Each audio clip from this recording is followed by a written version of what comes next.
Before we start, because I always forget to talk about it, don't forget to join our Discord if you are into this kind of thing. This kind of thing, if you're into kind of like cozy, casual Switch games.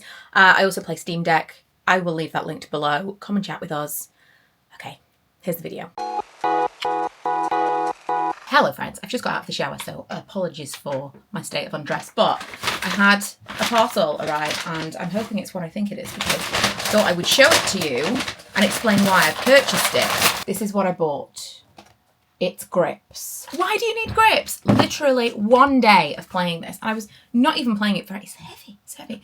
Not even playing it very long. I was holding it like that. Yeah, this is fine. Like if you can kind of, but there's nothing to hold on to. That was my first issue. And then second, I'm like watching TV and I'm like leaning like this on the sofa.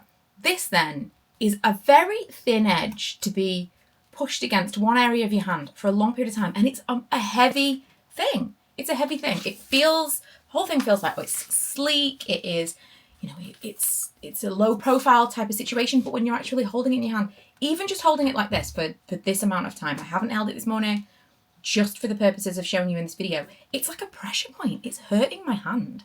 This is crazy. So never with the Switch 1 did it ever feel like I needed any kind of comfort grip. But with this, I spent £25 buying this and I thought I would unbox it. This is the Savage Raven by Skull & Co.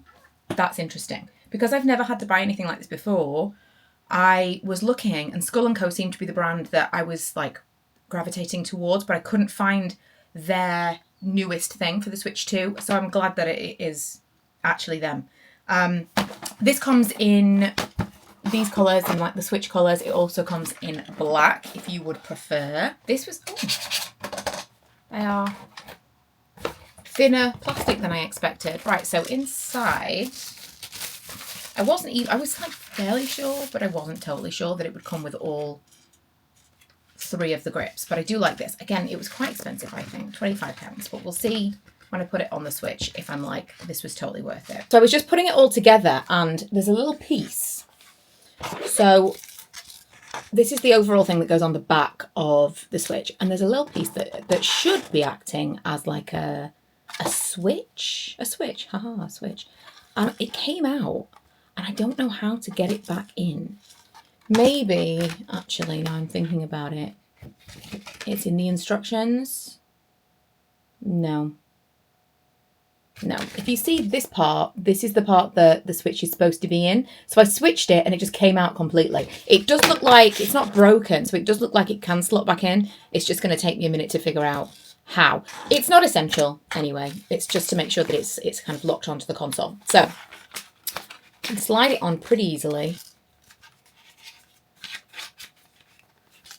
I mean, she says there. And then this top part slides here. And then you would have the little switch to like keep that locked in.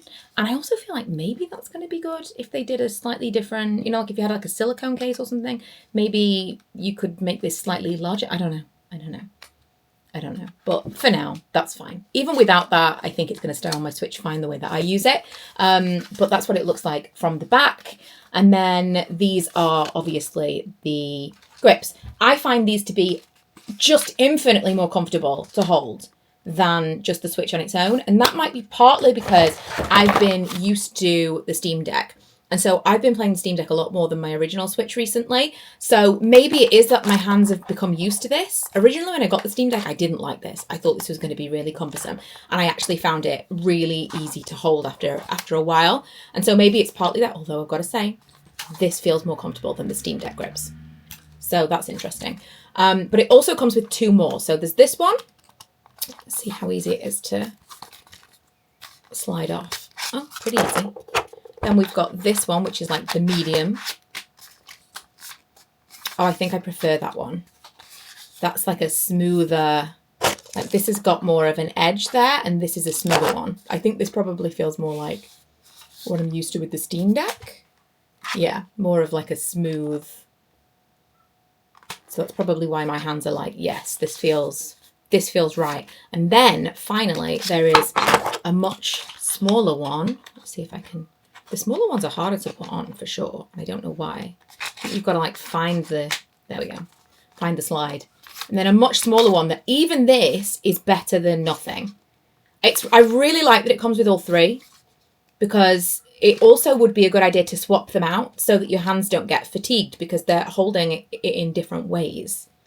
But you've got 3 different ones dependent on, you know, it's ergonomic, dependent on how you're holding it, what you prefer. And it's going to make the whole experience of playing on my Switch handheld a lot more comfortable. I also wanted to mention on the Switch itself, let me just take this off completely, because I want to see if anybody else is having this issue. There is, and again, I've hardly played this and I experienced this straight away. There's a little edge up here, and I think this was contributing to the problem that I was having, because I do tend to play like leaning on one of my hands. There's an edge here that I can feel quite predominantly. It's not sharp, but it's not totally smooth. And if you go like that, I can feel an edge, like an uncomfortable edge. And when I was holding it, I think that combined with the weight and the fact that this is thin was contributing to, my hand was like tingling and going to sleep. It was not comfortable. Whereas this, with that on it, I'm going to be holding, and it's a larger surface area. It's more comfortable to lean against my hand. I think this is going to be one of the best accessories. I mean, I'm not an accessory person, but one of the best accessories for me and potentially for a lot of people. So I wanted to talk about it. I wanted to unbox it and show you it in action. I do also want to just briefly touch on the fact that one of these has something loose in it. It's this. I don't know what this is. It doesn't feel like it should have, and that could drive you crazy. But while you're holding it in your hand, that might be an email. That might be an email. But otherwise, I'm really happy with this. And I will leave it linked below for anyone who feels like it would be a benefit to them as well. Hope you are having a great time with your new Switch 2. If you haven't got it yet, don't worry, it's not going away. And I don't feel like there's any rush at all, because there's really nothing come out yet for me that I'm like, oh my God, I can't wait. Although I really can't wait for the Wholesome Direct later tonight. I did figure it out. I just wanted to share at the end in case this happens to anyone, if you buy this and the same thing happens, because it's very easy for this to happen. So right now this is like fully locked in completely, and the Switch is there. If you undo that, you can then lift this to basically release this from your console. But if you take it off completely, the Switch is inside here, and it can really easily just be, I've lost it again. I've got it. Right, so this tiny little switch goes into here. This is so niche, but hopefully useful for someone who, like me, did not know. So upside down, you put it in there, and then you put it onto here. No, I keep dropping it. So that slides into there with the switch in place, and then you can switch it, and then it's locked in. Hope that helps.